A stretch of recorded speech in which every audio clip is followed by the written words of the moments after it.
welcome to meeting number 25, the House of Commons Standing Committee on Procedure and House Affairs. Pursuant to Standing Order 108 Sub 3, the committee is meeting today on its study of the main estimates 2026-2027 and the current state of civic resilience in Canada. Today's meeting is taking place in a hybrid format pursuant to the standing orders. Members are attending in person in the room and remotely on Zoom. I would ask all in-person participants to consult the guidelines written on the cards on the table. These measures are in place to help prevent audio and feedback incidents and protect the health and safety of all participants, especially our interpreters. There is a QR code. Please watch the video. Reminder that all comments should be addressed to the chair. For members in the room or members on Zoom, if you wish to speak, raise your hand. I would now like to welcome our first witness on the study of the main estimates 2026-2027 from the Leaders Debates Commission, Michel Cormier, Executive Director and Acting Commissioner. You have 5 minutes, Monsieur Cormier.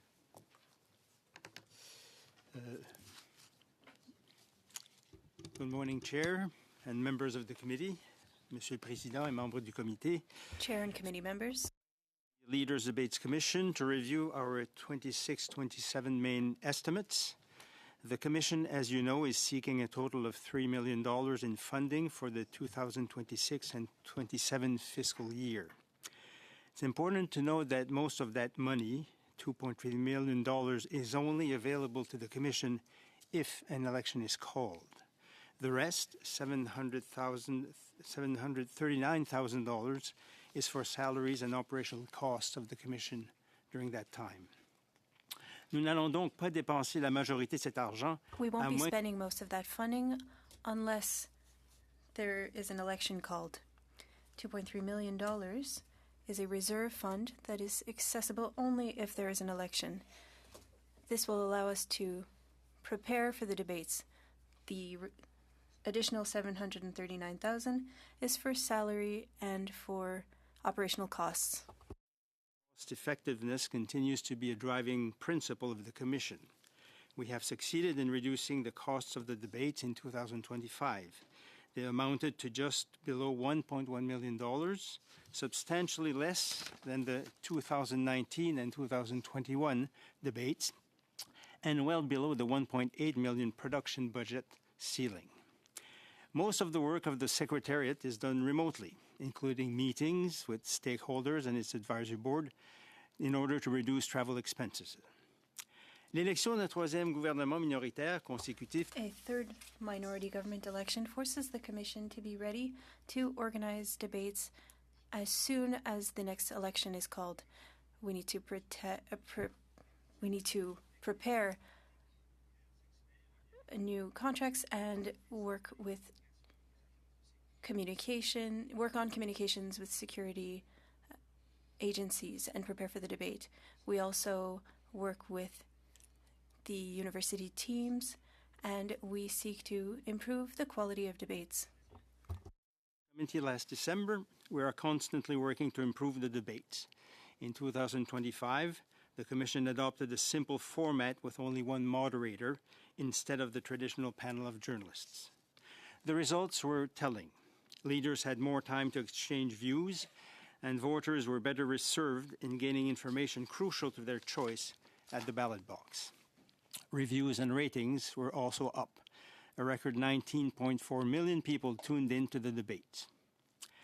Afin de régler des enjeux relatifs au débat de 2025, in order to prepare for 2025, after 2025, the Commission is proposing some recommendation and is included in the report. The recommendation is to use the final list of confirmed candidates published by Elections Canada for political parties relying on the criterion of endorsing candidates in at least 90% of federal ridings. As for media accreditation, the Commission recommends continuing to provide on-site accreditation, but to no longer be responsible for the leaders' press conferences that have traditionally taken place after the debates, or provide a venue for that purpose. In closing, let me return to the $3 million we are seeking for 26-27. Again, that is the planned spending if there is an election in that period. Otherwise, our projected operating budget for the year will be $739,000. Merci. Il me fera maintenant plaisir de répondre. Thank you, and I will be pleased to respond to your questions.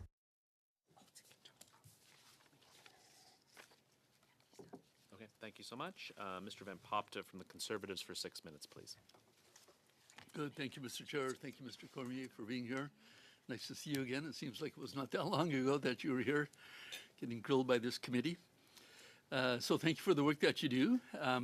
Just so that I'm clear on this, you're saying that you're seeking, I think it's $3.5 million. $3.5 million roughly. Sorry, I don't have the exact number, but $3 million this year. it's $3 million. Then if there's no election Yeah.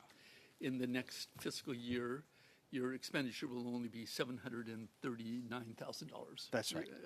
Okay, so what happened in the year that is almost past now? I understand we're at the end of our fiscal year. There was no election, or there was one in April 2025. Was Yes. that within this fiscal year? Well, it's 25. And here's my question: have you spent all the money that 25, was budgeted for you? No, actually, we over the 4-year cycle of the last election, we spend about 4.3 or 4.4. We were waiting for the end results out of 5.5. So we're returning to the government $1 or $1.1 million at the end of this fiscal year. So this is the way it's been the way for the first 3 cycles. We don't spend the whole allotted money over 4 years, never. Okay. So now you're saying that the expenditures have been dropping over the last couple of years. To what do you credit that? Well, we have reduced the staffing. So we are 2 employees of the commission now. I work part-time. We have a full-time administrator who deals with contracts and reporting, financial reporting, the government, and all these issues that do take a lot of work. And then we hire, contract employees on a need basis for special projects, whether it's communications, whether it's to develop, the production criteria for the next debates. So, we're mindful about that. And like I say, for the debates itself in 2021, we've reduced the cost of the debates of the production from 1.7 million for the first 2 cycles of 19 and 21 to $1.1 million. So it's a saving of about $600,000. And basically, the main difference is that we held the debates in the CBC Radio-Canada building in Montreal, which has all the equipment already built in to the infrastructure to actually produce such programs.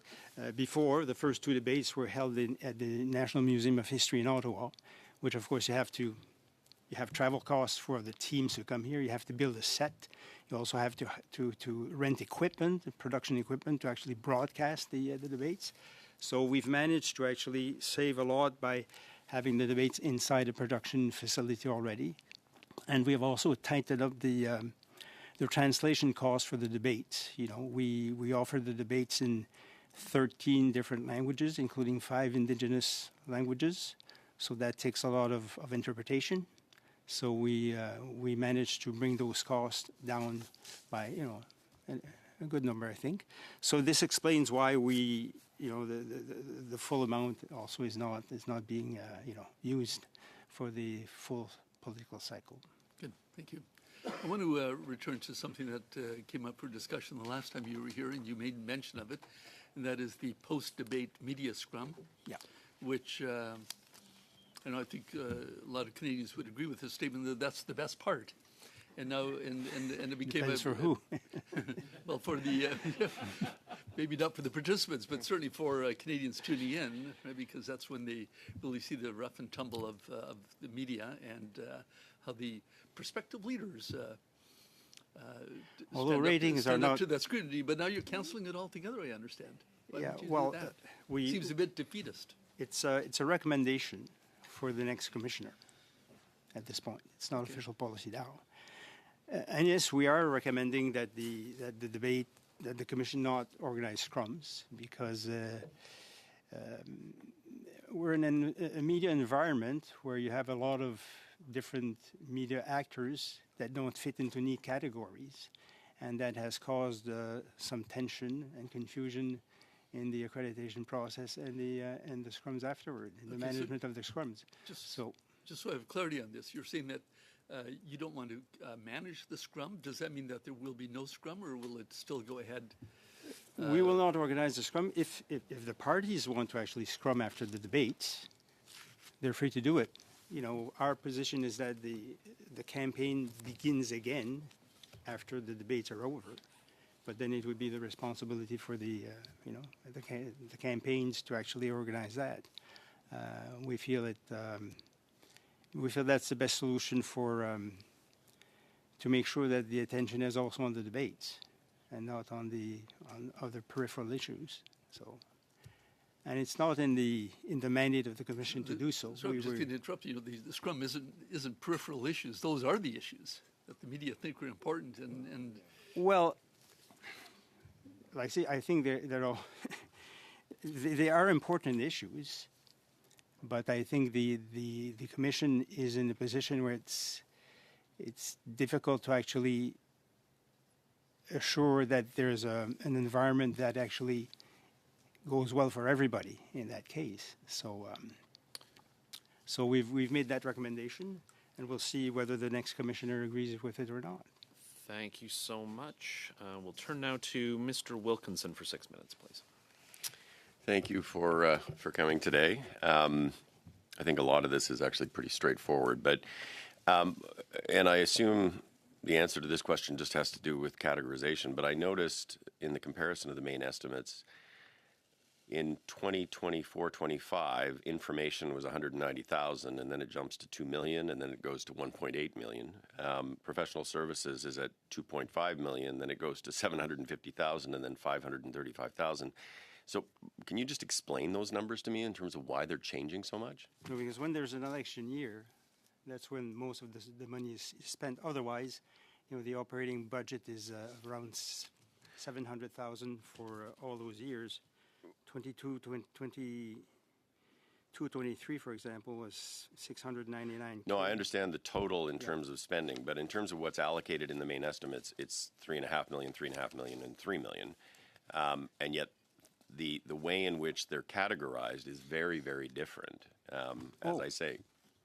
Well, information, 1.8, that's the debates. That's the cost of producing the debates. Okay, so why would professional and special services go from 2.5 million in 24-25 to 750,000 in 25-26? Well, because we have to hire additional staff for the debates, to run the press room, and to manage some relationships with some stakeholders. That's the difference. And we also, the commission staff also works full time during that period.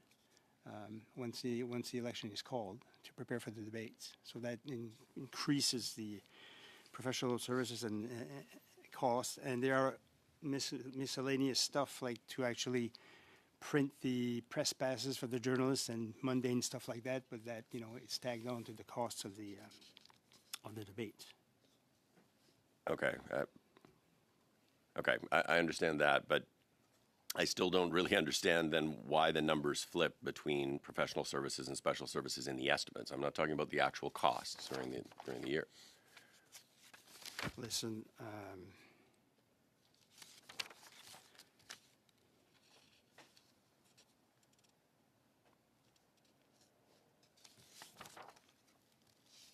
I can check that and get back to you. Okay. It's kind of granular for me right now. So you said that that in terms of staff in years when there's not an election, it's just 1.5.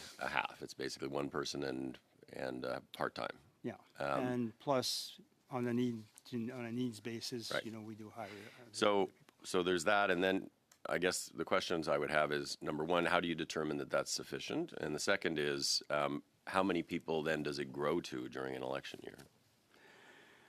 It grows to 3 people, plus like 3 or 4 people who actually are hired we hired last time from the press gallery to actually run the press room, but they're not on staff during the whole year. So we hire somebody who actually, when we get closer to the debates, when we negotiate the contracts with the producers, to make sure that the technical aspects are followed and everything, we hire that person, plus to help with communications. So that's also a part-time job. So usually the core of the staff during when there's no election is myself and then a full-time person. I'm part-time, and I also have been for the past 2 years. I've taken on the role of the acting commissioner. That's at no further cost. So when there's a new commissioner that will be named, that person also will actually have some salary for it. But that's also a part-time job, usually 1 day a week. So Okay. that's the difference. Can you then just walk us through the main chunks of work that are done in years between elections? Well, first, after the election, we have to produce a final report on the debates, which is quite extensive because we do extensive consultations with stakeholders. We consult the parties, the producers, some experts in the media also on issues of media management and accreditation. And we also have a survey done by the Canada Election Study. These are public opinion polls plus focus groups with citizens on what they got out of the debates. And we peruse all that, produce a report with recommendations on how to increase the quality of debates or all aspects of it.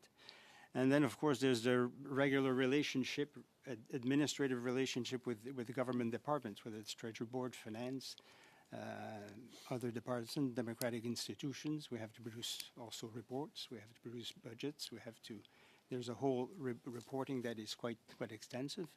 So that takes part of the work, and we have to be also mindful of developments in terms of the democratic environment. For example, what are the security concerns in terms of cybersecurity for the next election with the development of artificial intelligence? That is a very present problem that we have to address. And then, of course, we do produce the report, and then we have to act on our, in this case, recommendations or conclusions. Do we have to make changes to the participation criteria? Do we have to make changes to other policy aspects like press accreditation? And on that question, as we say, we do consult extensively with people, not just here but abroad, to see what are the best practices elsewhere also. Thank you That's so kind of much. the gist of it. Madame Normandin, 6 minutes, s'il vous plaît. Merci beaucoup. Merci, Monsieur Cormier. Thank you very much. Thank you, Mr. Cormier, for being with us again today. Just to be clear, in your recommendations, there's one that states that the Commission will no longer be organizing media scrums, but if I understood correctly, you would like for the Commission to continue accrediting journalists. Yes, we will. That raises a few questions. There had been issues with the media scrum last time because 5 journalists from Rebel News had been accredited, and that raised security concerns. And so I have a question. Is this not a way of shifting blame if you're responsible for journalist accreditations? And if there are 5 or 6 from Rebel News who are accredited, well then, if they want to participate in a press conference organized by somebody else with different accreditation criteria, that will lead to issues.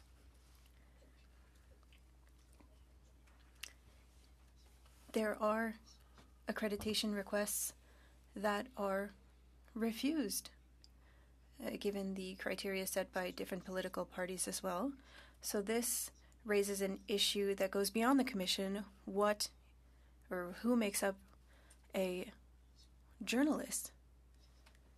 Some have told us that we don't have the authority to decide, and so we have a very large definition of a journalist, and we include different models of journalism. But during the last election, it created a problematic environment for a lot of journalists, and it also raised issues with press conferences that were counterproductive. They were not productive for anyone.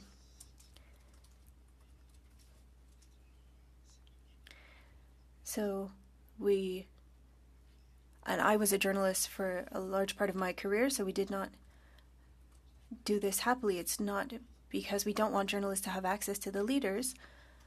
They'll have better quality access to the leaders if the different parties' campaigns are responsible for these scrums, or they can choose to accredit the journalists that they would like to see.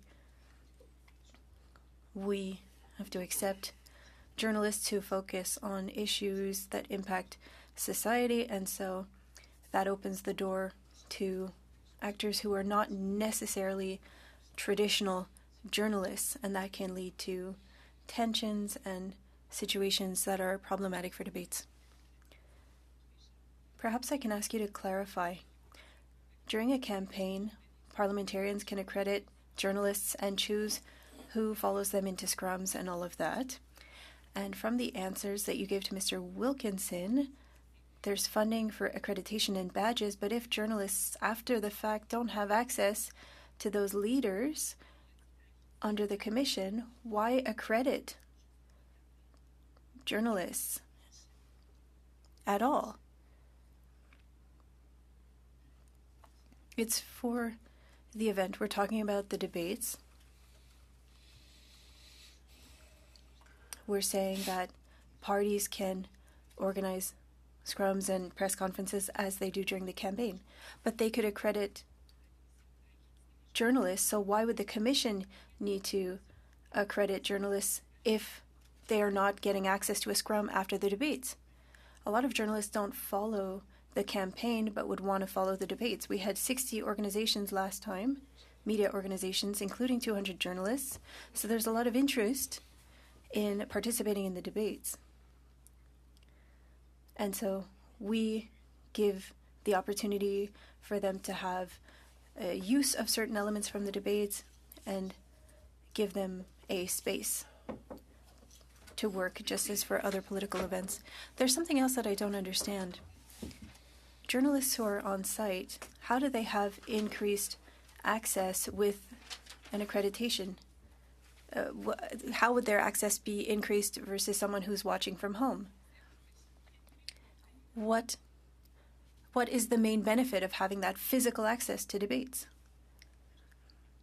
Well, they can have a quality recording from these media rooms, these workrooms.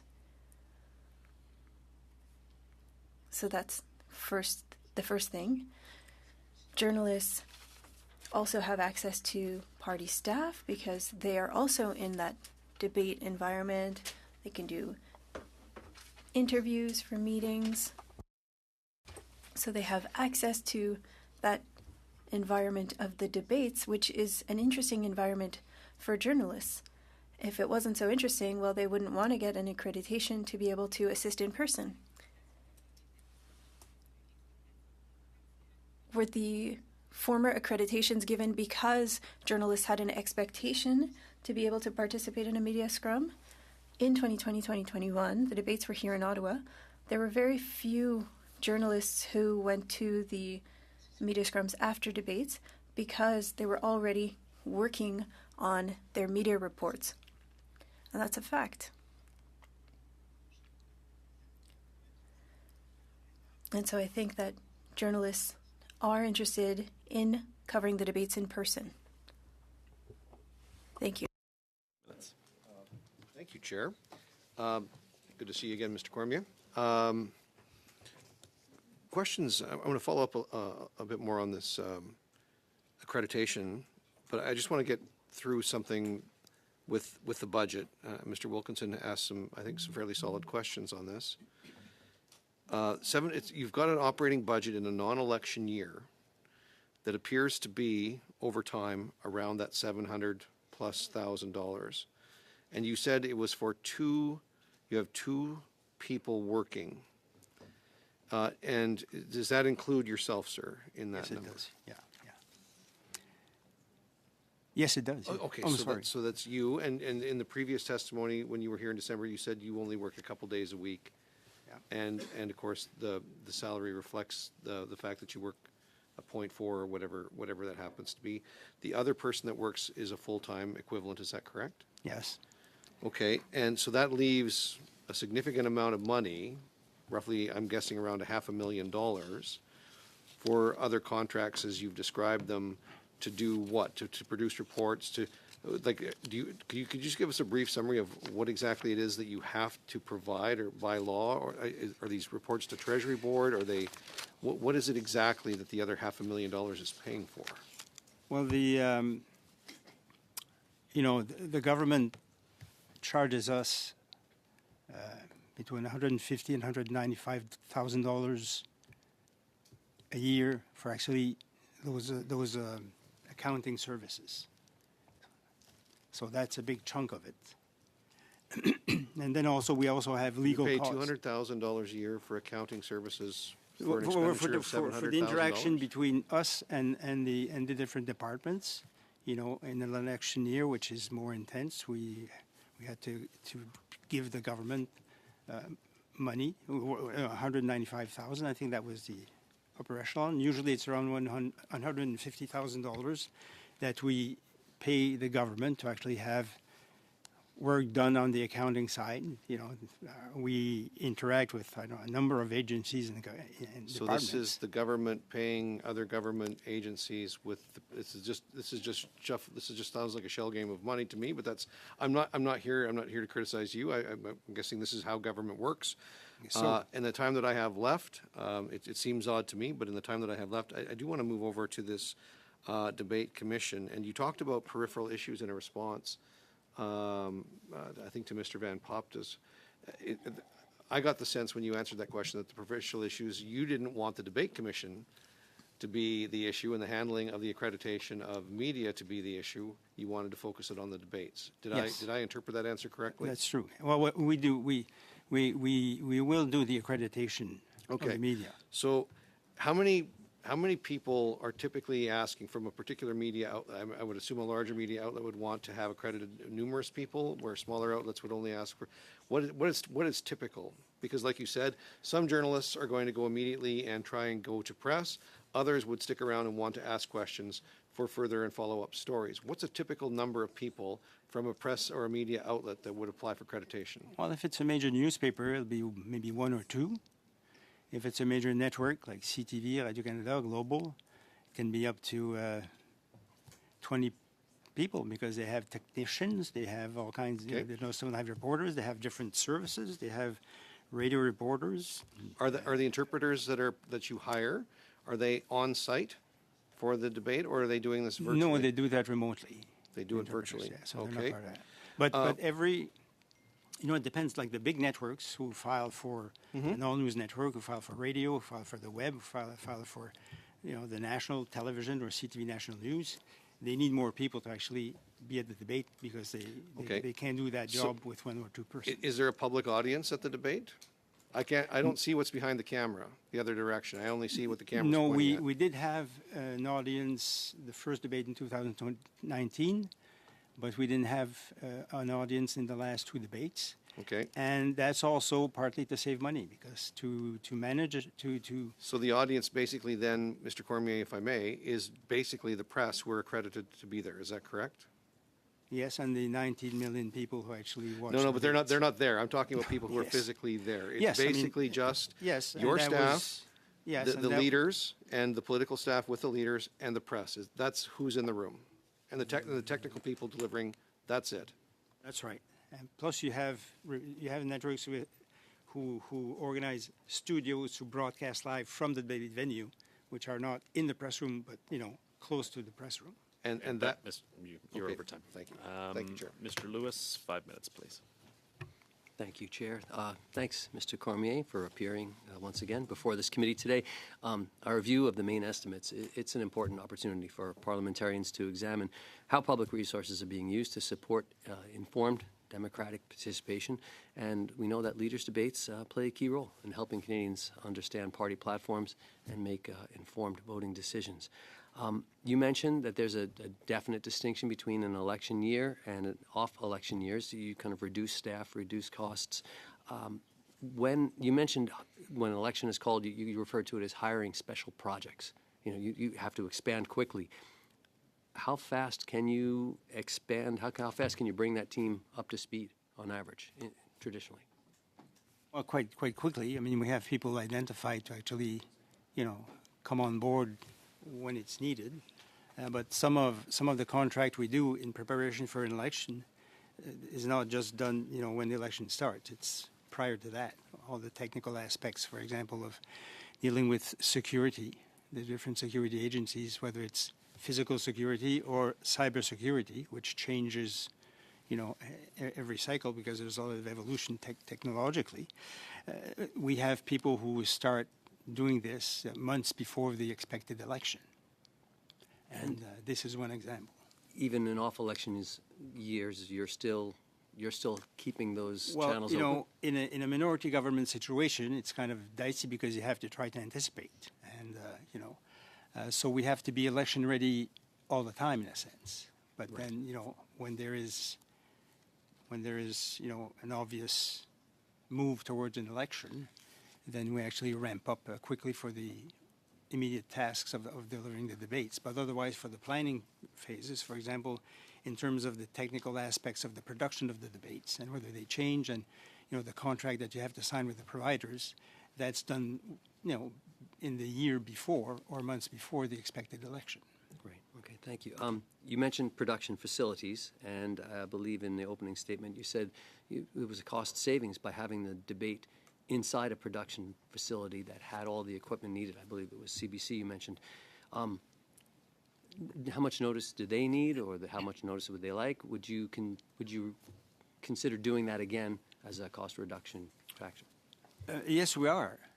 And because it did work, well for the debates. There's already a set there that's actually just adjusted, and of course you have the people who work inside their own facility, so it reduces the costs and all of that. But at the same time, we know that it's also demanding a lot of the political parties and even of the journalists who follow the debate, the election, because it would be easier and more convenient for everybody to be in Ottawa, where actually you can take a pause during the campaign and be at your offices or homes, or especially for the leaders who actually prepare for the debates. We bring everybody to Montreal, and everybody's in hotel rooms and different temporary offices. That's not optimal, but we think that the money that we save by doing this justifies that, and we've talked to this about this to the parties, and they agree that it's a well worth effort to actually reduce costs. And so it's basically weighing the pros and cons Totally, and yeah. seeing. Okay, that's appreciated. Your mandate is to organize two leaders' debates, one in each official language. And that ensures broad, accessible, high-quality broadcasts, and that maintains the debate's integrity.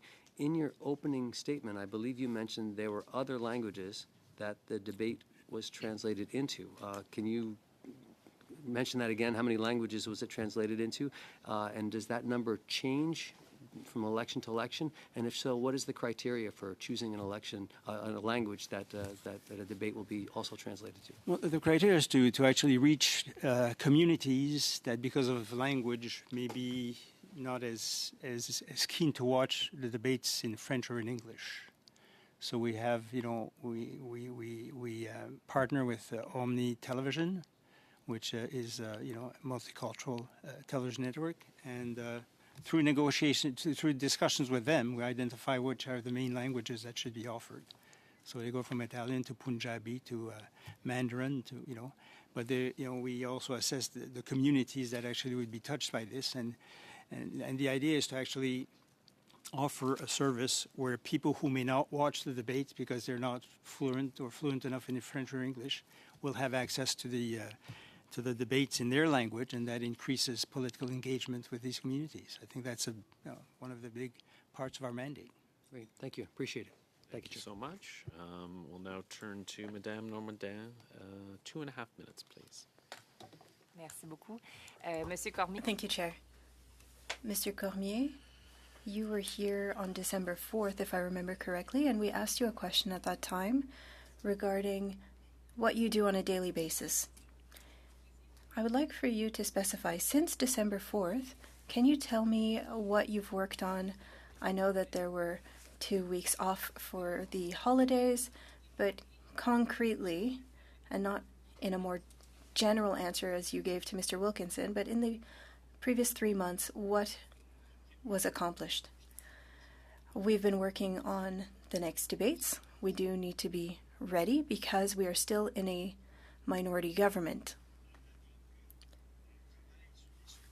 We are working on our report, and we need to see how we're going to prepare briefing notes for our incoming commissioner, and we need to make decisions on some issues.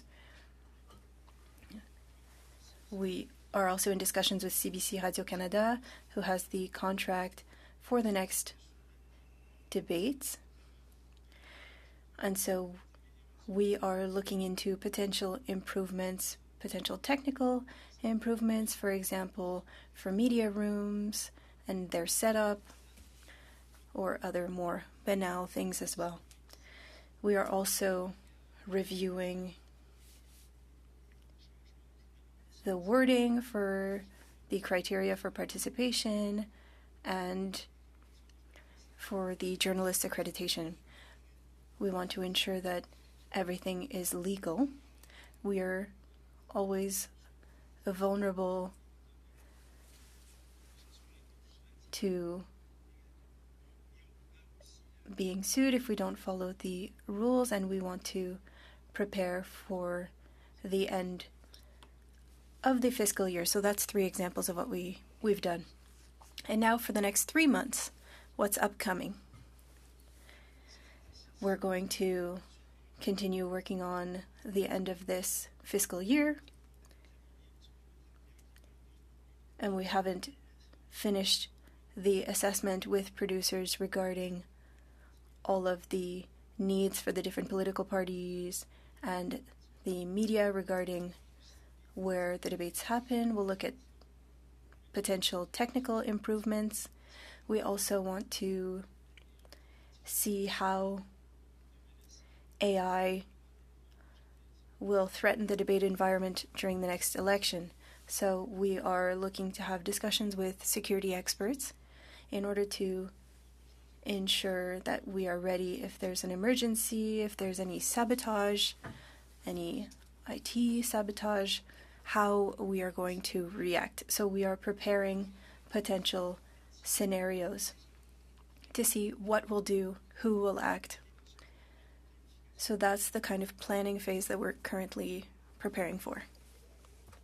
Thank you. And please, for 5 minutes. Okay, thank you very much, Mr. Chair. Thank you, Mr. Cormier, for joining us today. So, for matters such as this, I think it's helpful to look at other countries and what they do and learn from best practices from other countries. So, I looked up what they do in the United States, the United Kingdom, Australia, and France.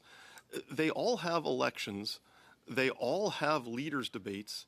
But none of them has a government-run debates commission. They're all done by the networks or the private sector, all at no cost to taxpayers. So I'm wondering why does Canada need any of this? Why don't we hand the entire matter over to the private sector and save the taxpayers $3 million?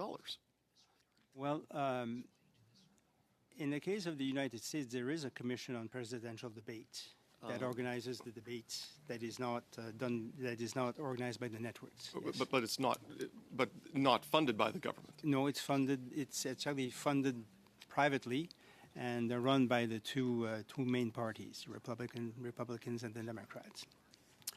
Other G7 countries, the ones you named, don't have a commission.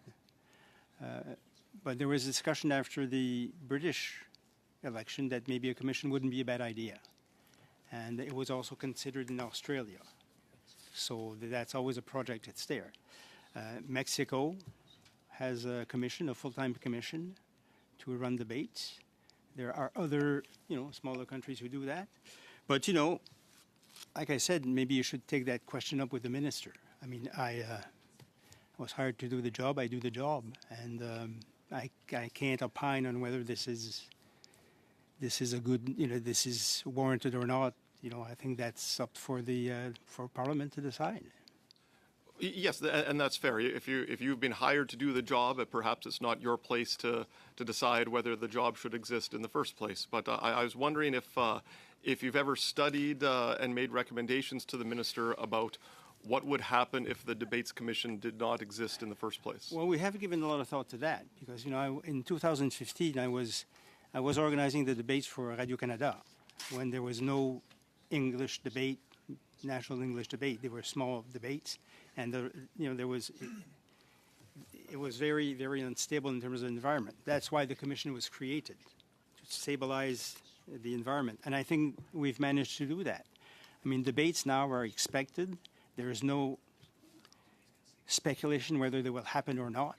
They're kind of a fixture of the campaigns. They're becoming even a more important event in the campaign because we see the ratings go up. So we also provide the debate experience to communities that may not be touched by network-run debates because they wouldn't have access to all these languages, including indigenous communities. I think that's very important if you want to grow democracy and access to actually political participation. So these are maybe intangibles in your mind, but I think there are important aspects, and I think that's what drives also the commission. Plus, we do study the best practices. I think we've improved on what is the best format for debates, which is not a panel of journalists, which was the tradition here. It ends up being, leaders grilled by journalists. As to what we prefer is one moderator that actually encourages debates among the leaders, which is the nature of a political debate in the first place.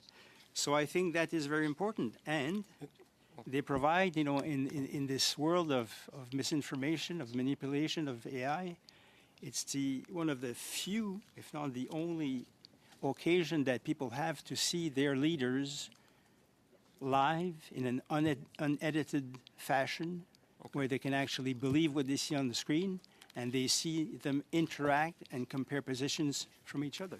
So I think those are the general benefits of having a commission. Now that this structure is in place and these best practices are in place, could this all be transitioned to a group of networks and done at no cost to the taxpayers? I don't think it should be done in this format. I mean, as you well know, media organizations have very severe financial problems given the new environment of advertising. So, and even in Quebec last time, TVA, that organizes a separate French debate, did not manage to put one on, mainly, according to them, for financial reasons. So I'm not sure that the financial or environment is conducive to such a transfer that you're talking about. I think, but like I say, maybe it's a question for Parliament to decide. Okay. Thank you so much. We will turn to Mr. Wilkinson. Okay. I just have a couple of questions, and then I may turn it over to my colleague. So you said that it used to cost $1.7 million, it's now down to $1.1 million in terms of putting on the debate. Maybe you could just break down for us what the big chunks of cost are in that. Obviously, a good thing that it's come down, but what are the big chunks of cost?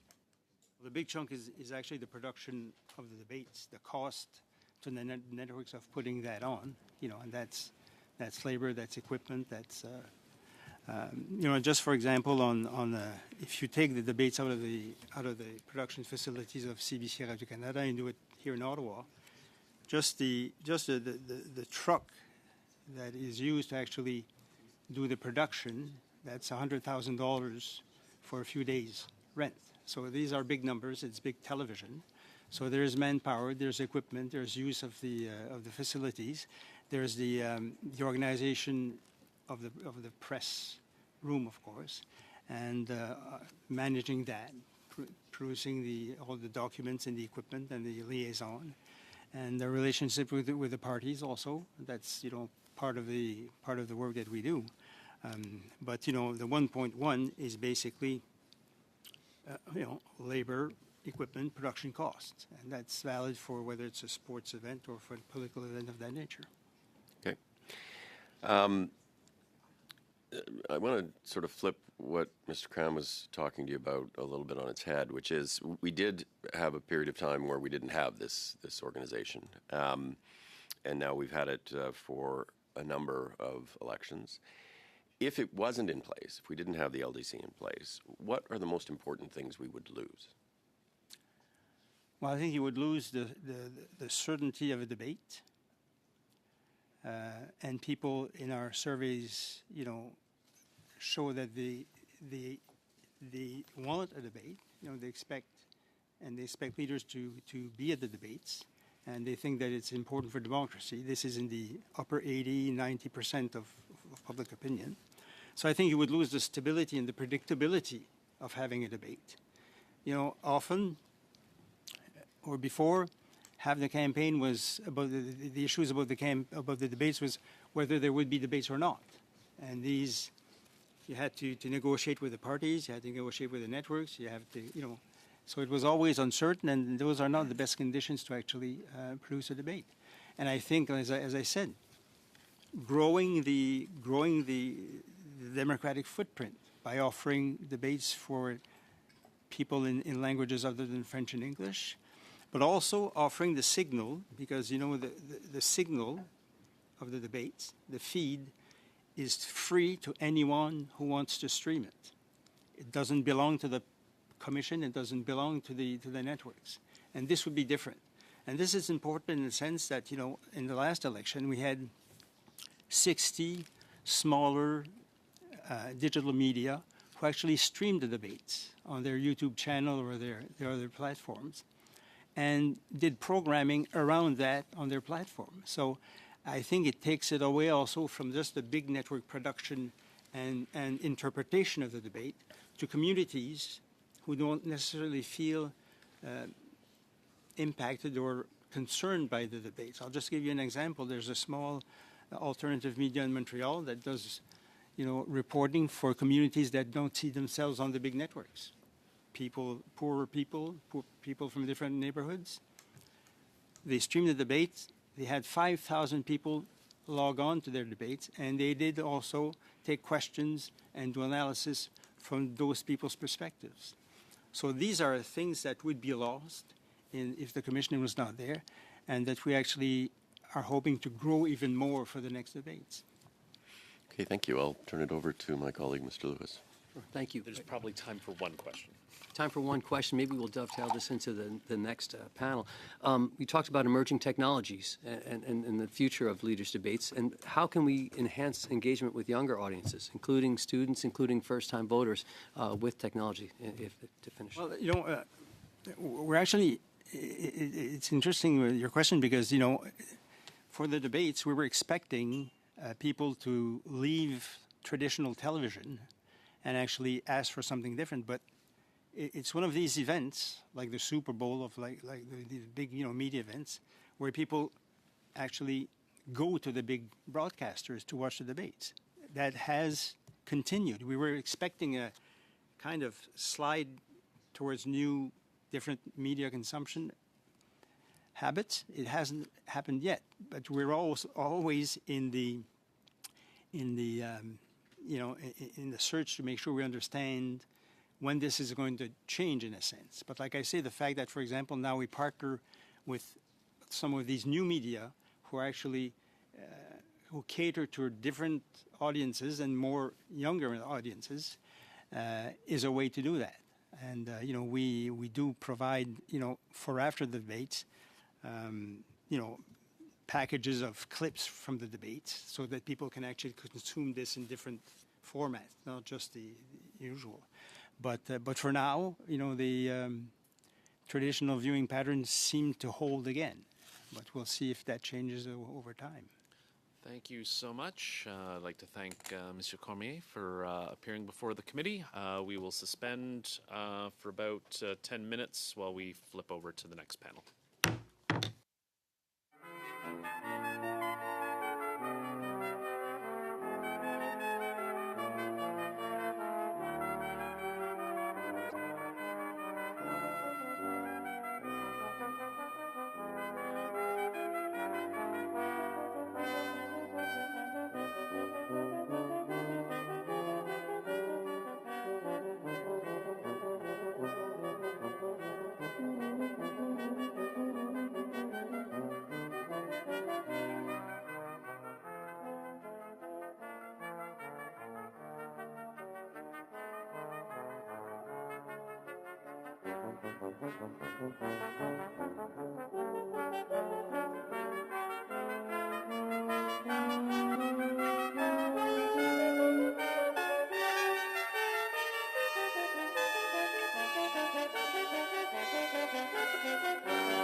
everyone. Before we begin on our next panel, we have two supplementary budgets for the actions of the longest ballot committee in recent Canadian elections for $1,500 and challenges regarding special voting or special ballot voting for $1,000. Is there any opposition to these budgets? Seeing none, carried. On that note, thank you so much. I'd like to welcome our witnesses on the study of current state of civic resilience in Canada. From Apathy is Boring, Samantha Rouche, Executive Director. As an individual, Michael Geist, Canada Research Chair in Internet and E-Commerce Law, University of Ottawa. And from the Quebec Press Council, Philippe Marceau, Information and Training Director. Each witness will have 5 minutes to deliver opening remarks. Ms. Rouche, you're first. Thank you very much. Good afternoon, Mr. Chair and members of the committee. My name is Samantha Rouche, and I'm the Executive Director of Apathy is Boring. For more than 20 years, we've worked to connect young Canadians to our democracy. Our work is nonpartisan, national, and grounded in a simple belief that young people have an equal stake in how our country is governed. Last month, as part of our RISE program, we sent 100 curious young volunteers from British Columbia and Alberta all the way to Nova Scotia to do something simple. They went out on the street and asked other young people a question. How do you feel about Canada's democracy? Over 2 weeks, they spoke with close to 1,000 young Canadians from across the political spectrum. Most conversations were not easy to start. Many of the canvassers told us people initially found the question confusing or even off-putting. When they dug a little deeper, something interesting happened. Many new government decisions affected their lives, but they were not sure how those decisions connected to the things that kept them up at night. However, when someone sat with them, listened, and asked thoughtful questions, they had strong ideas about fairness, about being heard, and about what a system that worked for them could look like. What we saw in those conversations was not apathy. It was distance from the system. Democracy's greatest vulnerability is the distance people feel from the institutions meant to represent them. When that distance grows, people become more vulnerable to ideas that those institutions are illegitimate or not worth protecting. And we can actually measure that vulnerability. The Privy Council Office's Trust, Information and Digital Ecosystem Study, or TIDES, found that 1 in 4 Canadians believe our institutions need to be torn down. 15% of Canadians believe political violence can sometimes be necessary, and 7% say they would personally use force to achieve political goals. These attitudes are most concentrated among younger Canadians, among those experiencing financial stress, and among those who rely heavily on social media for information. In other words, the people most exposed to foreign information manipulation and interference, and other actors who also benefit from that distrust, are often the same people who already feel most disconnected from democratic institutions. If we want to strengthen civic resilience, we have to focus our defenses on the people those threats are aimed at. That means closing the distance between people and our institutions. Because democratic sovereignty and our ability as Canadians to make decisions about our future through institutions that we trust is both being eroded from the outside and hollowed out from within. So far, much of our response is focused on institutional security, which is obviously extremely important. But it will not reach the people who have already stopped believing the institution is worth protecting. What does reach them is exactly what our young canvassers were doing last month. People talking to people, meeting Canadians where they are. The OECD tells us that Canadians who feel that they have a say in what government does are nearly 3 times more likely to trust it. The fundamentals work, we just have not invested in them. But our allies are. The European Union is investing billions in democratic infrastructure, and NATO has called on member states to invest in democratic resilience. In the past few years, Canada has committed $30 million to strengthen democracy abroad. It's time to make that same commitment at home. That is why I'm asking this committee to champion the creation of a Canadian Democracy Fund with at least $20 million per year for 5 years, delivered through an arm's-length, non-partisan granting mechanism to the civil society organizations already doing this work and those who have yet to form. Over time, we believe this investment should grow into a permanent Canadian democracy endowment, providing stable funding for democratic infrastructure that outlasts any single government. More than 130 leaders from across Canada have endorsed this proposal. This fund would support the civic spaces where Canadians can ask questions, learn how the system works, and find their way into participation. It would help people become stewards of their democracy rather than bystanders to its decline. It's the most direct answer to the question this committee is studying: how to strengthen civic resilience in Canada. The young people we spoke to last month were not disengaged. They were waiting for an on-ramp. And I believe that Canada can be a leader in implementing a whole-of-society approach. Thank you. I look forward to your questions. So much. We'll turn now to Professor Geist for 5 minutes, please. Thank you, Chair. Good afternoon. My name is Michael Geist. I'm a law professor at the University of Ottawa, where I hold the Canada Research Chair in Internet and E-commerce Law. I appear in a personal capacity representing only my own views. I'm a law professor who's long believed that the relevance of my research is enhanced by ensuring that it's accessible beyond academia so that on policy matters, Canadians can use it to become more actively engaged. That's meant publishing my research in open access formats, active social media use, regular op-eds, and a long-standing podcast. And so given that interest, I'm delighted to appear on a study on strengthening social trust and increasing civic engagement. I'd like to focus on 3 things with my opening remarks. First, I think there is an emerging risk for those that actively participate in the public square. Too often, those that speak out run the risk of facing threats, bullying, and libelous claims. This can happen on any issue that becomes politicized, which leads to smears or falsehoods designed to undermine or chill the participation.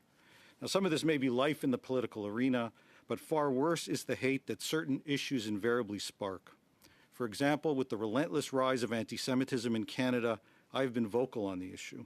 That includes a Globe and Mail piece this week reflecting on the recent synagogue shootings in Toronto. I mention this because whenever I raise the issue, I face an immediate torrent of hate. Some of it comes in direct emails, others are social media replies that speak of false flags, Holocaust denial, or support for genocide. The chilling effect of the targeted hate is undeniable. We need effective rules on hate speech, but perhaps even more, to ensure that Internet platforms that have pledged to address the issue of awful but lawful speech be held to their word, part of what could constitute a duty to act responsibly. Second, civil society in Canada is badly underfunded. The area I know best is digital policy, where we have relatively few groups active in the space, and those that are face perpetual funding shortages. This has a huge impact on the quality of evidence before regulators like the CRTC or on legislation before committee. Indeed, it creates an imbalanced playing field where deeper-pocketed interests are able to provide one-sided perspectives with limited counter-evidence. There are some supports, the CRTC system for public interest participation, a few grant programs such as CIRA or the Privacy Commissioners Program, but it's limited and there is little available for operational funding. By contrast, the U.S. and Europe have a far deeper bench of groups, often supported by a mix of government and charitable foundations. If we're serious about increasing civic engagement, we need to ensure that there is support for the groups that do the engaging. Third, social trust and engagement is directly correlated to the public perception that their views and efforts will make a difference. No one should seriously think that a single letter, email, or consultation submission will single-handedly sway government policy. But so too, no one should be left thinking that a consultation or hearing is purely performative, and that their submissions or views expressed are of no consequence whatsoever. Unfortunately, too often that can be what it feels like. For example, earlier today, the House started the move towards rejecting changes the Senate proposed to Bill C-4, involving a sunset clause on political party privacy rules. Now, I think largely exempting political parties from the same privacy obligations faced by virtually every other Canadian organization is wrong. But for the purposes of public engagement, note that the committee studying the bill refused to hear from any witnesses on the issue and scarcely acknowledged its existence. They devoted literally 30 seconds to the entire part of the bill. You can't encourage engagement by burying provisions in an omnibus bill, act as if they don't exist, and then reject the changes from those that actually did study its impact. The recent AI consultation is another case in point.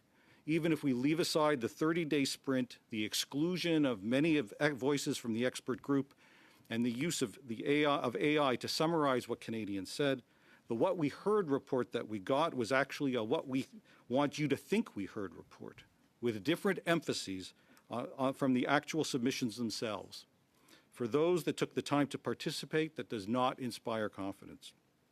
We have the tools to foster far more public engagement. We have a public that shows real interest in engaging. We need to prioritize making that happen through effective policy, essential support mechanisms, and a genuine effort to incorporate the public into the policy process.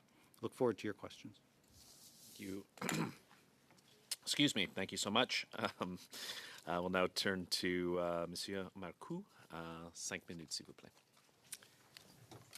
Monsieur le Président, Mesdames, Messieurs, membres. Thank you, Chair and committee members. Thank you for inviting me to testify. My name is Philippe Marcoux. I am the Information Director at the Conseil de Presse du Québec. We are a self-regulating entity in Quebec that focuses on free press and defending the public's access to good quality information. I would like to talk about the dangers of disinformation. This has become a significant threat to the quality of information that is given to the public. We need to share certain definitions here. When we talk about disinformation, distributing false information and attempting to manipulate information. But I also include misinformation here, which is sharing information that might be true, but that was modified or exaggerated in order to, again, manipulate or undermine. This false information is invading the internet, including our social media, and they have an extremely negative impact on Canadians. They are misinformed, and they are also making decisions given that information, and then they end up no longer trusting anyone. I don't believe that I am exaggerating in saying that disinformation is a threat for our system and our democratic institutions. In 2025, the Global Economic Forum stated that disinformation represented the most significant threat in the short term for the world. Period. That's where we're at. So how do we fight this disinformation? I don't have an absolute solution or an easy solution. However, there are potential solutions. It is clear that in order to counter disinformation, we need to start by having trustworthy information. We want to fight against what is fake with what is real. That might seem obvious to some, but I think that I'm not telling you anything new when I say that quality journalism has been going through a particularly difficult period for several years now. And that's what Mr. Cormier was saying earlier today. The first front in the war on misinformation, therefore, is to encourage, promote, and value in every way possible all of those who produce or defend quality information. Another front that we must focus our efforts on in this war against misinformation is public awareness.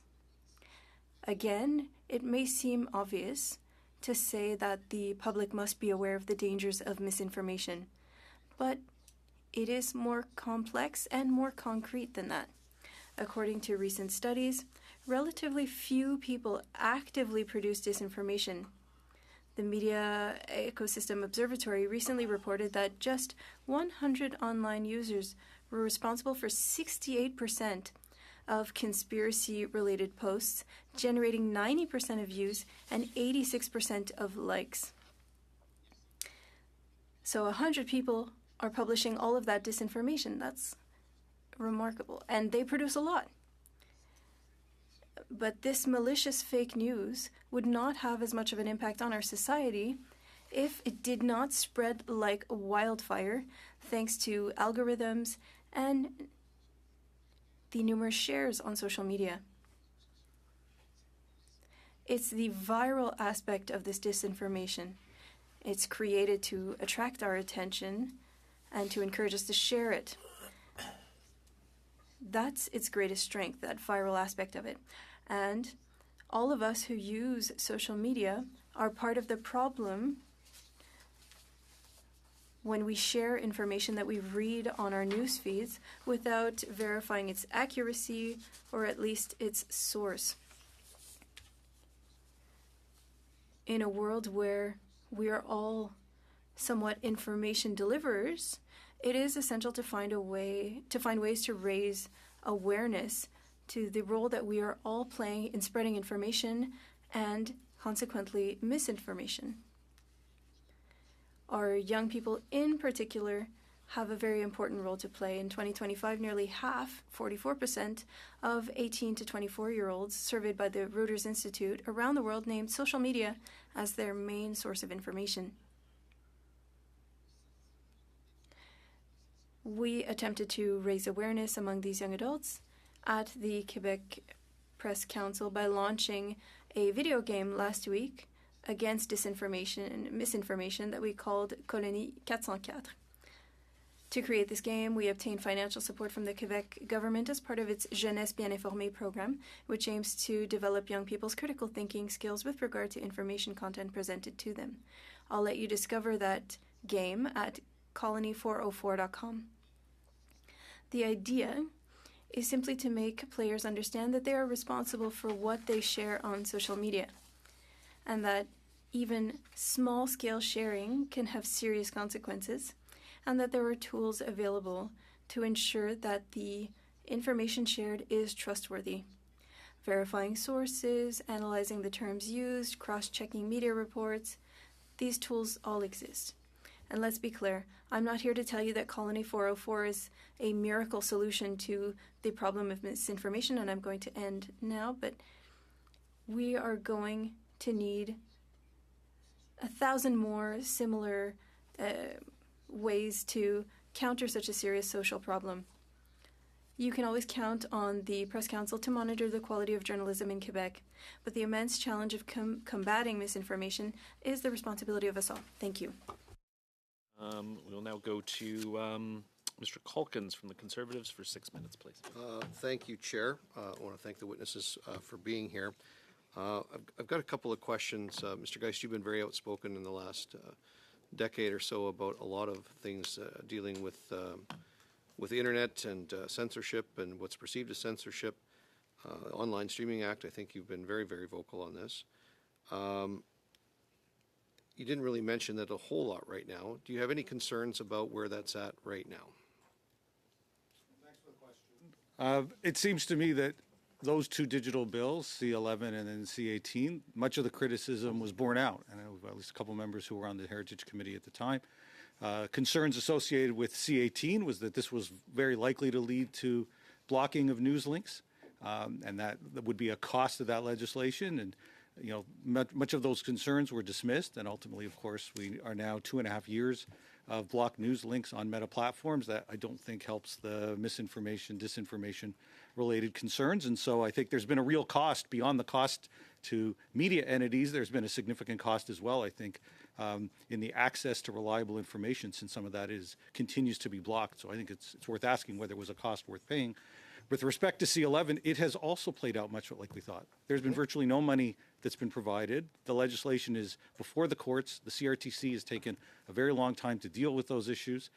And there is the prospect of pressure from the United States to do away with that legislation altogether. In fact, just last week, the U.S. Trade Representative identified it as one of 2 issues that are sources of concern as part of the CUSMA negotiations. And so it seems to me that it's played out much as I think many of the critics anticipated. And in some ways, it's a good illustration of why good faith criticism of the legislation ought to be viewed in a constructive format as opposed to wholly dismissed, as I felt often was the case with those 2 bills. I don't think you're going to get any disagreement from this side of the table on that particular issue. So you said that C18, because it has basically stopped the ability of many platforms are no longer participating in the sharing of actual what I think, Mr. Marco, you would actually argue would be bona fide sharing of journalistic information and mainstream media information. I'd just be curious, Mr. Geist, do you think this has had an effect on civic resilience? Mr. Marco, do you think this kind of legislation has had an effect on civic resilience. And the same question to Ms. Roche. If we can't share what we consider to be bona fide information from legitimate journalistic sources, then you're going to create a vacuum. That vacuum has been filled by online information, and every one of you has basically said that this is a problem. So what you're telling me then is C-18 is a problem. Can you elaborate, or do you agree with these sentiments? I do. I on two levels, and I'll make sure that there's time for my fellow panelists. I'd say first, it is a problem for the very reasons you just articulated. It means that the void does get filled. It isn't that people don't share information about current events and activities. It just may well be that it's more opinionated and it may be less factual based, or at least it comes out of fewer of some of the organizations that many would view as more reliable, simply because they're not on those platforms. And let's face it, those platforms, Instagram, Facebook, remain popular for many people. I think it has also harmed, at the end of the day, many of the media outlets. They were able to get some money from Google as part of the deal that was struck with Google. But in the grand scheme of things, they lost licensing agreements that they had both with Google in return for that money, as well as licensing agreements many had with the Meta properties, and they lost the ability to disseminate their works. And we see this ongoing value. I was struck actually fairly recently that there was some promotion from CTV that said you can now customize your Google News feed to choose the sources that you get, including CTV. I mean, this is the very platform that throughout C-18 we're being told they're a problem because they're not paying us. And at the same time, we have those media outlets still today looking to those platforms as a source of dissemination. And so I thought it was wrong-headed legislation and that there ought to have been better ways to deal with it. And we continue, I think, to pay the price. Monsieur Macron? Je veux pas me prononcer sur... I won't be able to speak to the value or the issues related to that bill, but it's impossible to say that it was a good thing for media outlets to no longer have their information on social media. Of course, it was problematic. This visibility was necessary. On another hand, those amounts given by Google, that's helping a lot of media outlets. So there were some positive aspects to that bill. It was not only seeking to stop the flow of information. And as Mr. Geis was saying, was the cost worth it in the end? I can't say. But in fighting disinformation, we have to control these web giants. We can't let them have all the space as private businesses. They can't be the only sources of information. They need to be giving resources to media outlets who are creating this proper information. Are they the source of the problem? I'm not sure, but we can't ignore the importance that web giants play in disseminating information. Sorry, I'm going, as the keeper of the time, we are well over 6 minutes, so I do have to apologize. There will be plenty of opportunities to add your answer, so we'll turn to Mr. El-Sud for 6 minutes, please. Thank you, Chair, and thank you all for having me. I am not a usual member of this committee, but I'm here so often I'd like to think it's honorary at this point. To our witnesses, thank you for being with us today. Ms. Roche, it's a pleasure to see you again. We, of course, paneled together not long ago on a topic that I find feeds perfectly into what we're discussing today. I am one of the younger ones in the House. I say this, and I know that the Chair is looking at me with a side eye as I do, which means that I approach many of these conversations with a slightly different lens, a different perspective. One of the things that I hear fairly recurringly is this idea that young people aren't interested in the world of politics. And that is unequivocally untrue. I find that, as you said in your opening remarks, young people are some of the most politically interested people. They have some of the strongest opinions that one could ever find. Yet, there are still challenges in terms of their engagements, and you highlighted those. I'm wondering, what do you find are the primary barriers to their engagement then? Yeah, I agree with everything that you shared. I often say I've never met a young person, I've been doing this for 10 years, that doesn't care about something. So I think the idea that young people are disinterested in the issues is false. I think the gap that exists between the things that they care about and the way that government maybe discusses or the processes or their sense of their access to those processes to create change within institutions is where the gap tends to lie.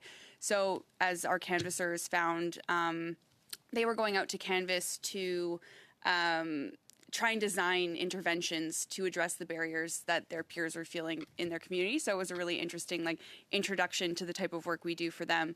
But those are the types of things they were hearing. It's like, oh, well, I care about this thing, but I don't really know how to change it.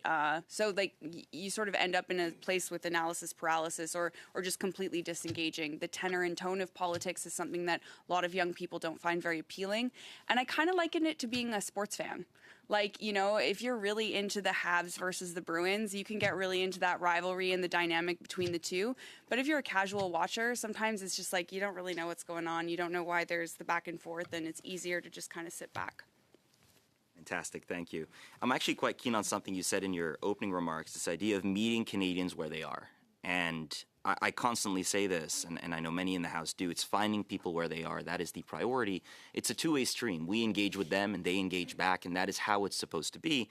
But if we're not finding them in the places that they navigate, then we're not going to have those conversations. So I suppose my question here is, where do you find young people are least engaged currently? And how do we meaningfully engage them so that they don't feel like, well, the world of politics or the world of government is just not for them. There's no way they can influence change. The tricky thing, given the room that I'm sitting in right now, is to say that I actually don't think politicians are the best people to be bringing young people into politics. And I say that with a tremendous amount of respect. I think that a lot of young people, and we've seen this sort of decline, the level of trust that young people have in elected officials has declined, and very few are members of political parties, though I think political parties have a role to play in engaging potential supporters and that kind of thing. But often the people that young people trust the most are their friends and family. So we often see young people who are really engaged, like yourself, have come from families that, instill that in them young. Not everyone has that, and we believe that shouldn't be a barrier. Our education system doesn't do a great job onboarding people into our democracy. They often focus on really technical elements as opposed to the softer, a lot of young people don't know that you can come and testify in front of a committee and share your point of view on things, or send a letter and someone has to read it. These are the things that once they do it, they realize it's super easy, and they get a little bit of a buzz from the fact that they get that response. But it's often getting them to take that first step or making them aware of the ways in which they can get involved. That is some of the biggest, hurdle. And the most obvious place for people to engage, I think, in your face is obviously during an election. But a lot of young people don't feel, for lots of different reasons, that their vote will translate into meaningful change. And that's a lot of the work that we do during elections. But I hope that answers your question. Absolutely. And I also just want to latch on to something you said there. We had a 14-year-old and a 16-year-old testify in one of my sessions during the Heritage Committee. And I can honestly say, and I think there was consensus among us as members, it was some of the most moving testimony we'd heard on the topic at hand. So I wholeheartedly agree. If young people knew that those spaces existed, that they could be involved in those kinds of environments, I think it would be one way of bringing them in. I also hear you on the idea that politicians perhaps are not best suited to bring them into these spaces.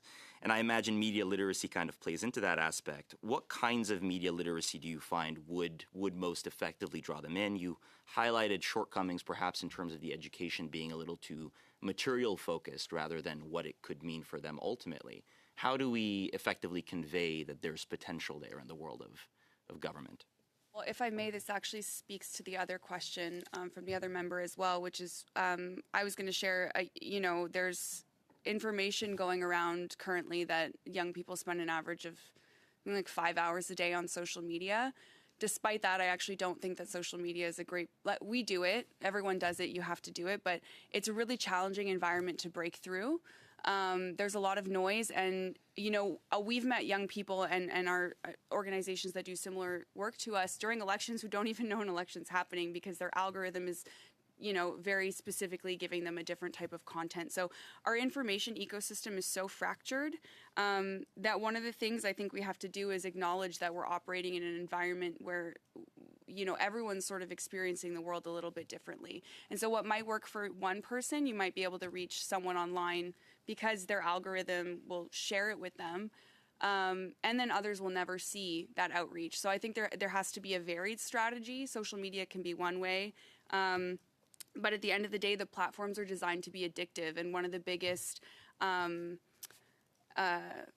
what's the word I'm looking for? Excuse me. One of the biggest difficulties that we face is that there's an opportunity cost to the amount of time young people spend online. And so to get them out in communities, door knocking, or in your cases, or participating in programs, I think once they're there, we hear so many young people talking about how lonely their peers are, how much they're looking for meaningful connection.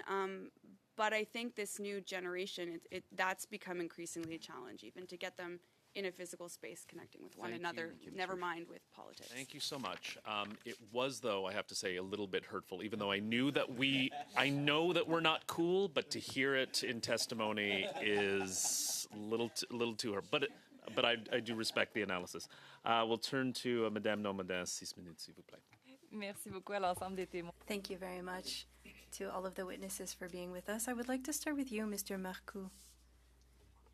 That game, Colony 404, I imagine that comes after challenges were raised and to attempt to overcome them.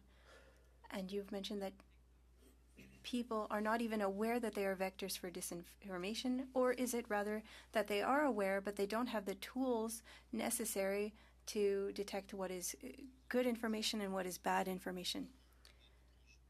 You raised both aspects that we have in the game. People are perhaps not aware enough. To say that they're not at all aware might not be true, but they're not entirely aware of the role that they play in sharing information and disinformation. And everything moves really quickly. I'm not here to place blame on Canadians to say that they're not doing the work. Things move quickly. One might think that things are not very important. You read the news, you find it funny, interesting. It confirms a thought that we might have had. You share it with friends. It moves, again, things move very quickly. But we need to be aware of the fact that if we don't do the proper verifications, that we're part of the problem.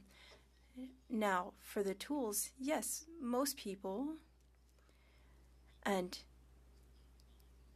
in my world, we're swimming through this sea of information. We understand the ins and outs, but there are ways to verify information, and they're available. And that's what we're trying to share with Colony 404. It's possible to do this verification and to do it quickly. So yes, we're trying to give people tools that will stay relevant. With AI, we were saying to people, well, if you see a photo and the person has 6 fingers, well, then you can clearly see that it's disinformation. It was made by AI, but AI is continuously improving. And these verifications are very difficult to do. But the tools that we suggest with Colony 404 are verifications that can be done and that can continue to be done. We hope that through this effort, people will be able to learn something. But again, it's going to take a lot more effort and initiative for people to understand that they can't be a part of the problem. Can you come back to certain things? You mentioned that misinformation becomes viral very easily and that there aren't that many sources of misinformation and not many actors. And so we don't want to abolish these sources through legislation, but is there a way to identify them, to flag them? For example, if there's something on social media that becomes viral, and before somebody shares it, you could flag that it is viral information or that it comes from a source that might not be credible without telling people not to share information, but just to flag that it could be problematic. Could that be the start of a potential solution? it would be, if it were possible to do that. I would have liked to invest in such a tool like you described, but I don't think that it's possible. We can try and work on the sidelines and identify potential solutions, but again, things move so quickly, things are so well organized that if you try to cut one way of sharing information, they're going to find another way. And these actors are not necessarily in Canada, so how much impact can you have on these communication channels? And we're acting in gray areas as well. If you're dealing with a clear source of disinformation, that's one thing, but we're going to be dealing with information sources that are not terrible, maybe acceptable. How do you deal with that in your efforts to block them or identify them? It's very complicated technologically. It's the same for identifying false news. The lie has time to be shared across the globe before it's identified. So that's something that I would like for us to work on, of course, but I'm not sure that we'll be able to find a solution that we'll find satisfactory. Now, coming back to AI, that is a potential problem, but is there also the possibility eventually of using AI in order to better inform people, tell them that they can use AI to verify information? Should we tell people that they can fight fire with fire? That could be part of the solution. However, we're in an arms race here. Some might have more than us, and this is a race between the good and the bad, and those bad actors don't follow any principles, so they can develop technology more quickly, and they'll be able to produce this disinformation more quickly than we'll be able to identify tools to detect that disinformation. But we need to take part in this race anyway, even though we might lose it before it begins, and of course we'll always be a bit behind, but we do need to use those tools in order to fight this disinformation. So much. We will now turn to Mr. Van Popta for 5 minutes, please. Good, thank you, Chair. Thank you, witnesses. Mr. Marcoux, I'll begin with you. You talked about the need for critical thinking, and I would agree with that. I think that should be a mandatory course in high school. I was in high school many decades ago, unlike Mr. Al-Soud, for him it was very recent, but many decades ago, long before the internet was a thing. But yet I had to take a course on critical thinking because there was misinformation and disinformation way back in those days. We called it bias. And our teacher taught us how to read something critically and understand the bias, where the writer was coming from. So if it could be taught then, and that's the skill that I took with me my whole life. And so it would seem to me that today particularly is very important to teach people how to think critically, how to read critically. There's only so much the government can do. We struggle between, on the one hand, we want freedom of expression, freedom of the press. On the other hand, we want to protect people from misinformation. And we as the government have not found that balance. So over to you. What do you think about individuals just taking responsibility for themselves to learn how to think critically? Well, obviously. Je m'excuse, j'allais vous répondre en anglais. I was going to answer you in English, but I'll answer in French if that's all right. Of course, individuals have a responsibility, and we focus on that in our game as well.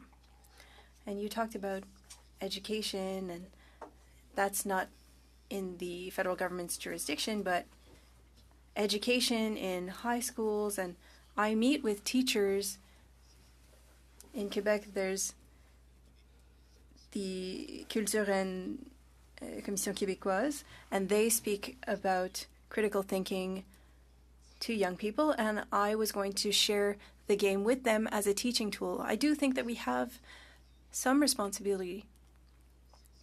We need to raise awareness. Is it up to you as the federal government, and at what level that needs to be done? Well, I'll leave that up to you to decide. But to say, well, people need to be aware of the problem and to tell them to work on their critical thinking,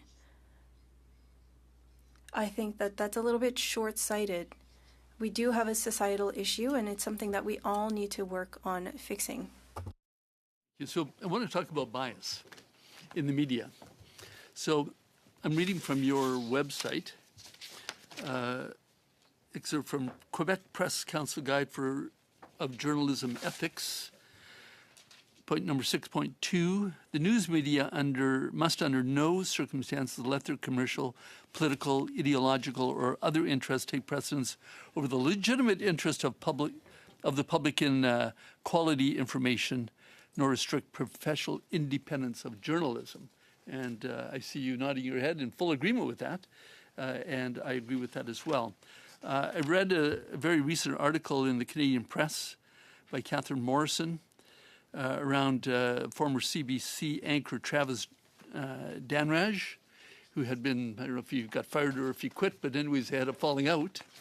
And he said that he was being told what to say or not to say, who to interview or not to interview, and he was saying that this went against his professional journalistic ethics. I wonder if you have a comment on that, not necessarily on this case in particular, but the importance of the media being professional and everybody has a bias, of course, right? But to be bias-free. Je vais bien entendu ne pas commenter sur. I'm not going to comment on that particular case for my former colleague at CBC, and I don't know that person. I don't know the details surrounding that. But what I would like to tell you is that there is a nuance between what you're calling bias regarding certain media platforms' points of view and disinformation. Media outlets who are working towards the public good in Canada, in Quebec, they are not the problem.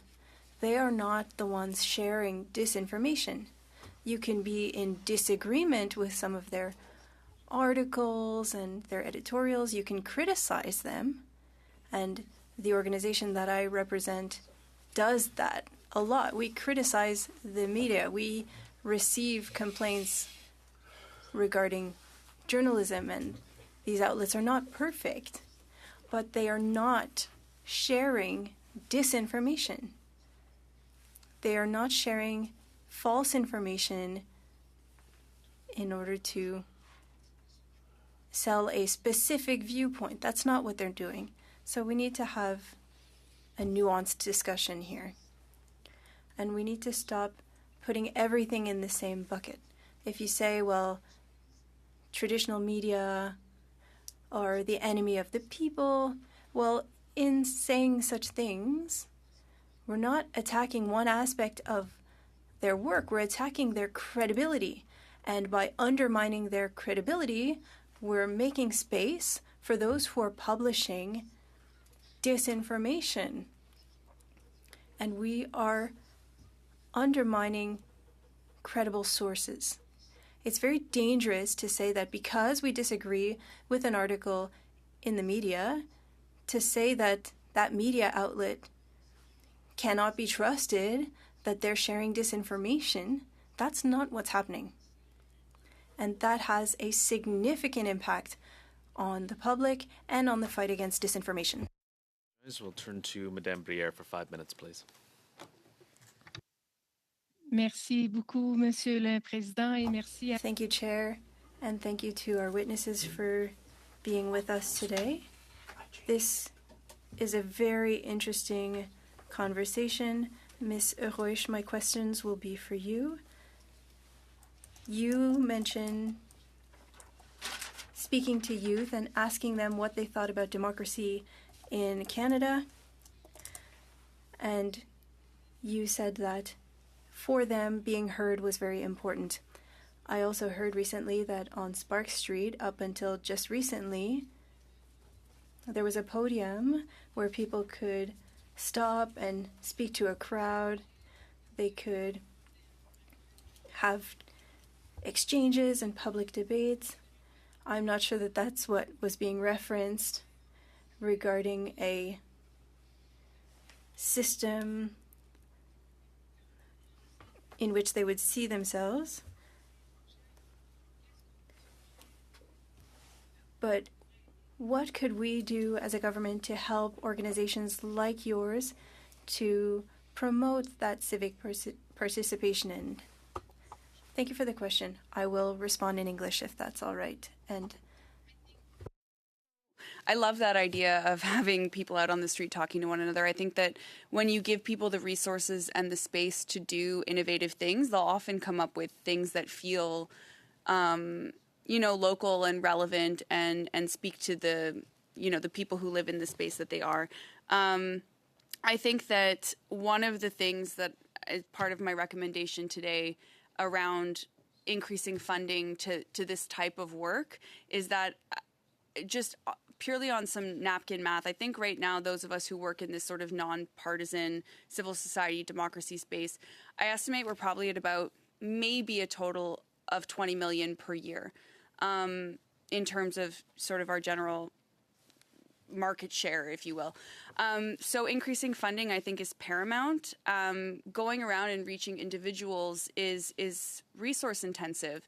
But again, there aren't really any shortcuts here to this work. We need to be on the ground in spaces, and it doesn't mean that we need to have the resources to reach every Canadian individually. But one of the things that we've seen over the last 20 years through our work is that activating young people in local communities who can go and do that work is paramount. And the more young people you're able to engage and sort of bring on board as local democracy advocates, let's say, and the more people you involve in that conversation, the more that culture will grow. And I will also say that, it can sound sometimes that these, these things sound sort of quaint or going out and doing canvassing. I think all of you are familiar with door knocking and the impacts of that. But I think that it can sound sort of fluffy in a way, I guess. Or maybe it could, I don't know. But I think that I know that this government is investing heavily in our security and our defense, and there's a lot of money going into protecting our institutions, and I think this is actually a critical gap. I think the extent to which the public understands the gravity of the situation that we're in Canada is far removed from what government understands. And that comes in terms of protecting our elections, our institutions, but also just the attitudes that Canadians have towards those institutions and our shared sovereignty. So I think that these things can sound really simple, but they're really profound and meaningful. And the more that we're able to do it, the more we'll be able to, collectively defend our democracy. Merci. Vous parliez aussi Thank you. Earlier, you also made a recommendation for a fund for Canadian democracy. Can you tell us more about this recommendation? Who would be responsible for that funding? What kind of organization could such a fund help? Before, the funding is very limited at the moment for this type of work. And that's both on government and on the philanthropic side. This type of fund, there have been funds in the past led by the federal government or invested in by the federal government, like the Equality Fund, that distribute the funds in an arm's length capacity. So the goal isn't to create a government-led strategy towards revitalizing civic space and engaging the public in democracy. This shouldn't be a partisan issue. And so I think the more arm's length it is from government, the more credible it will be with the public. So some model that distributes the fund to a third party to grant out, I think it is paramount, and that the organizations and the recipients of those funds be civil society organizations, so non-academic, really focused on engaging the public Not that research is not important, but we do fund a lot of research, and I think this is quite specific, I think, in the objectives that it should have, and that work is very importantly nonpartisan. As I mentioned before, I think political parties have a role to play. However, in this case, as I delicately or maybe indelicately mentioned before, a lot of Canadians don't necessarily trust the agendas or the approach of partisan actors. And so having trusted intermediaries to be able to help bridge that divide, I think, is really critical. And those things can importantly address things like mis and disinformation and the skills that people need in order to engage in that critical thinking that we were discussing before.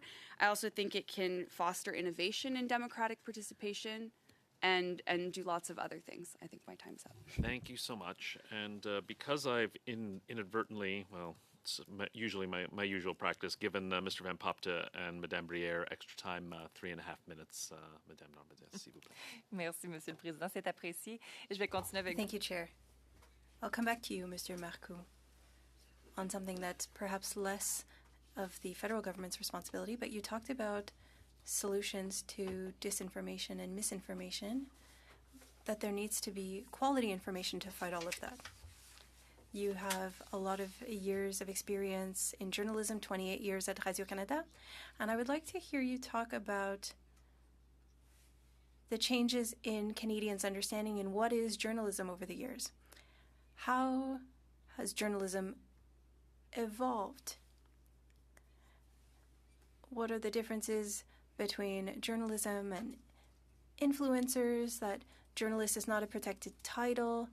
I would like to hear you talk about the environment for quality information that is a tool for countering disinformation.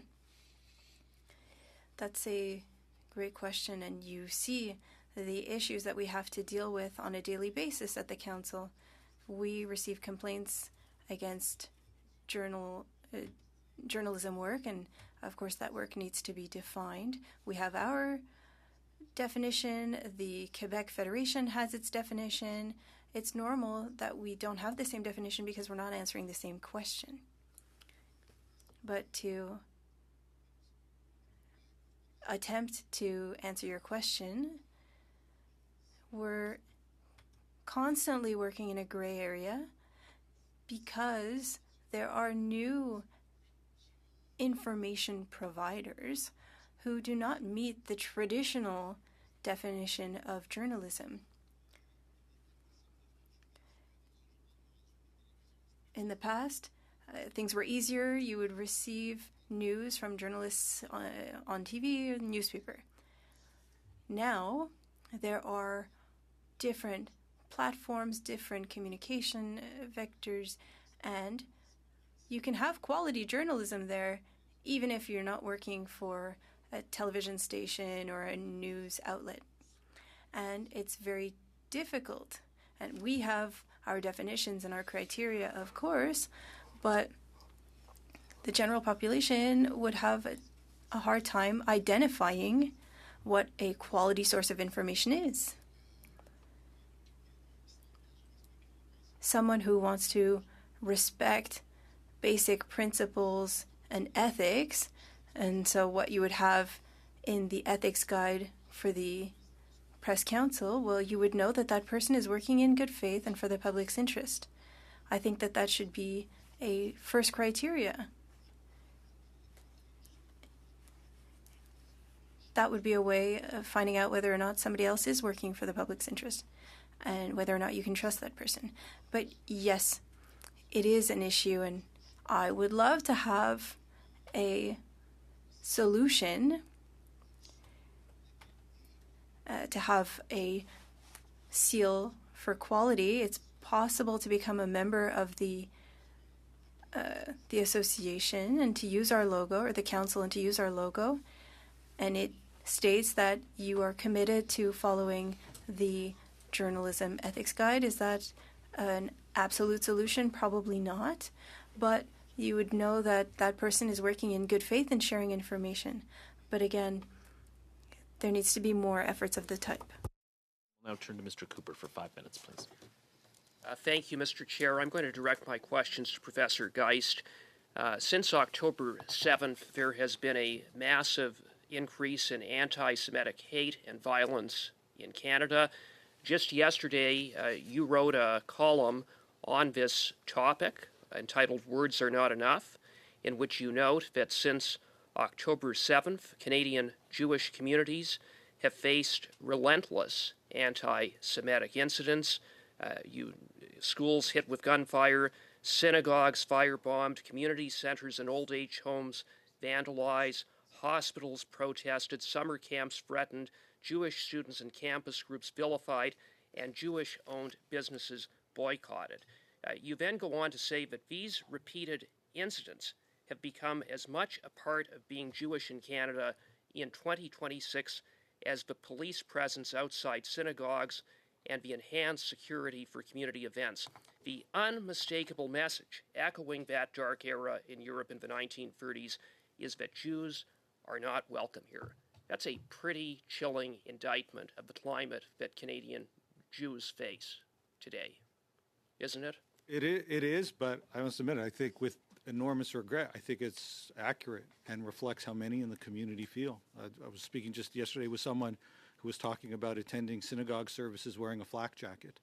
When you take your kids to school, there are multiple security measures that exist. It's akin to going to an embassy or trying to get through an airport at times. I mean, this is Canada in 2026. And listen, these issues, I think, stem from a number of factors, but my view, and it's expressed in the piece, is that we desperately need leadership to stand up and make clear that this is wrong, won't be tolerated, and that action's going to accompany it. And I certainly welcome what we saw yesterday, but it needs to be seen as a start, certainly not a wholesome solution. Right, and in another piece that you wrote right after the Bondi Beach massacre, you stated, quote, "Too often leaders avoid references to anti-Semitism or couch it with an all hate matters message." So can you elaborate on why it is so important for leaders to call out anti-Semitism full stop without conflating anti-Semitism with other forms of hate as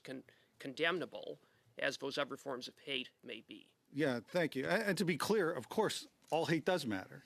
But in this instance, when you look at the data, the amount of anti-Semitism and the violence that's accompanying it far outstrips any other groups that's targeted, and it is a very small group in Canada. And too often, we see people who are not willing to call it out, or frankly, not stepping up at all. So enormous respect to the ministers and the MPs that appeared yesterday in terms of trying to provide additional funding. But candidly, it's the same faces, largely MPs of Jewish background or who come from constituencies where there is a larger Jewish presence. This is a Canadian issue. This is an issue that we've got a group in Canada that, as I say, has trouble sending their kids to school or going to their place of worship or to a community center without all sorts of security. We'll know that we're dealing with this more effectively when it's the MPs that don't have large Jewish constituencies that are standing up and speaking out on these issues.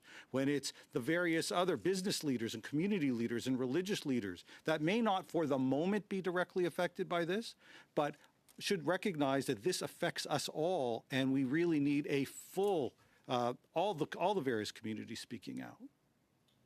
Thank you for that. Canadian taxpayers spend $1.4 billion annually to fund the state broadcaster, the CBC. Earlier this year, B'nai B'rith released a report in which they did an analysis on CBC coverage. What B'nai B'rith found was a vast gap in terms of bias targeted towards Israel, that references to things such as Israeli civilians had been virtually airbrushed from CBC's coverage since October 7th. And the conclusion of the report is that, in fact, CBC has contributed to fueling anti-Semitic hate in Canada. Do you share B'nai B'rith's conclusion and the concerns that they have raised? A very brief answer, Professor Sure. Geist. I think the Jewish community has a lot of concerns with the kind of coverage that's out there, whether the CBC or otherwise.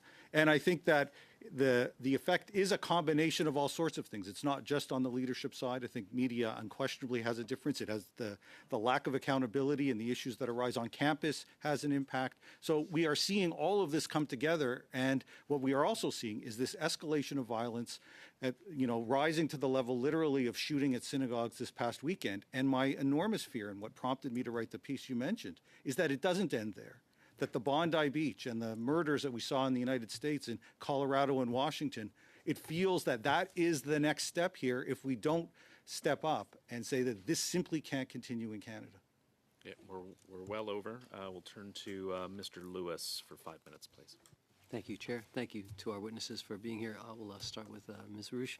You mentioned off the top that youth have strong ideas. They're not apathetic, but they do feel distance from the system. That's what this study is trying to do, to see how we can reach, and I appreciate all the work that you're doing. You said that people who are more disconnected from civil institutions end up being more vulnerable to being manipulated. But I appreciate when you said they're not disengaged, they're looking for an on-ramp. I think that was very telling. I also appreciate the work you're doing with the longer conversations, the canvassing that you're doing. Those you referred to it as longer local relevant conversations. Do you have success stories about someone who might have been approached and now is doing the work? And maybe in that vein, can you tell us how you got involved? Ooh, that's a good question. Well, I can definitely speak. So our RISE program, which has been part of the Canada Service Corps since 2018, has worked with youth with little to no experience. Since 2018, we've had, I think, over 700 youth come through the program. And just as I mentioned, when it comes to taking that first step, we've had lots of youth who've joined the program for really interesting reasons. Some because they're a loved one in their life is like, you need to make friends. Some it's been, they're a little bit more engaged. They care a lot about policy, but they don't know how to get things moving on the ground. So lots of different stories, I think. But I think one of the big wins in that program and across the work that we do is that usually they come back for more. So I think once people do take that first step, you do create a ripple effect. They're willing to go and engage their friends. We've been running another initiative called Table Topics since about the 2019 election, I think. And that just focuses on giving people a little bit of money for some food, giving them a little bit of training on how to start a conversation with their own friends and their own network, and sitting down and, breaking the taboo of no politics at the dinner table together. And we've had thousands and thousands of young people host these dinners. And the cool thing is that often we get people who come and want to host their own dinner after they've attended one. So I think that's successful.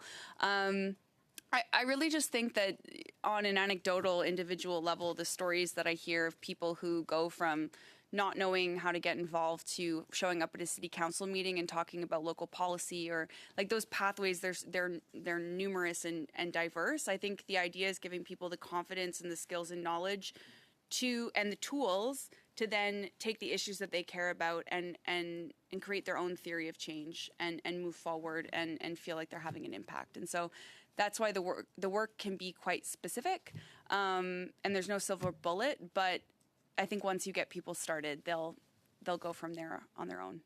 Fantastic. I can certainly sense the passion that you have. So, with this opportunity of you appearing before us, what is your message, a direct message to someone who might see this appearance and be on the fence, sort of considering to get involved and engage? What would your message be?